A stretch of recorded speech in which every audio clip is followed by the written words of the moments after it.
नमस्कार, मी सुमित शंकर सावंत आणि तुम्ही पाहताय TV9 मराठी। या बातमीपत्रात बऱ्याच महत्त्वाच्या आपल्याला बातम्या बघायच्यात। सुरुवातीला टॉप 9 लोकसभेच्या महासंग्रामाच्या टॉप 9 बातम्या आपण बघूयात। पंतप्रधान नरेंद्र मोदींची एक्सक्लुझिव्ह मुलाखत, प्रश्न TV9 नेटवर्कचे आणि उत्तर पंतप्रधान नरेंद्र मोदींची। लोकसभा निवडणुकीच्या पार्श्वभूमीवर पहा महामुलाखत उद्या संध्याकाळी फक्त TV9 मराठीवर। नाशिकमधून शिंदे गटाकडून हेमंत गोडसेंना उमेदवारी जाहीर, नाशिकच्या जागेवरचा दावा भाजपने सोडलाय।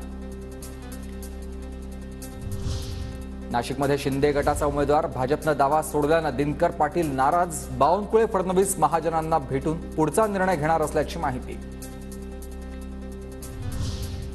हेमंत गोडसेंना फायदा होणार नाही, अनिल परबांचं वक्तव्य। शिंदे गटासह भाजप अजितदादा गटानेही नाशिकवर दावा केला होता। काही दिवसांपूर्वी सुरू असलेल्या नाट्याचा गोडसेंनाच फटका बसेल, अनिल परबांचा दावा। शांतिगिरी महाराजांनी हेमंत गोडसेंना आशीर्वाद द्यावे, नाशिकसाठी शिंदे गटाने गोडसेंना तिकीट दिल्यानंतर भुसेंची विनंती। दरम्यान शांतिगिरी महाराजांनी आधीच दाखल केला आहे उमेदवारी अर्ज।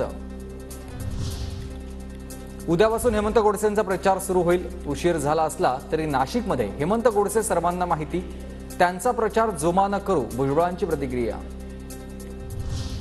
लोकांनी गद्दारांना गाडायचं ठरवलं आहे, हेमंत गोडसे समोर असले तर फरक पडत नाहीये, विजय निश्चितपणे आमचाच होणार आहे, महाविकास आघाडीचे उमेदवार राजाभाऊ वाजे यांचा हा दावा। कल्याणमधून श्रीकांत शिंदे आणि ठाण्यातून नरेश म्हस्केंना महायुतीची उमेदवारी, परिपत्रक काढत शिंदे गटाकडून अधिकृत घोषणा। महायुतीचे ठाण्याचे उमेदवार नरेश म्हस्के आणि कल्याण डोंबिवलीचे उमेदवार श्रीकांत शिंदेंनी घेतली राज ठाकरेंची भेट। मनसेने महायुतीला पाठिंबा दिल्यानंतर राज ठाकरेंच्या निवासस्थानी घेतली भेट।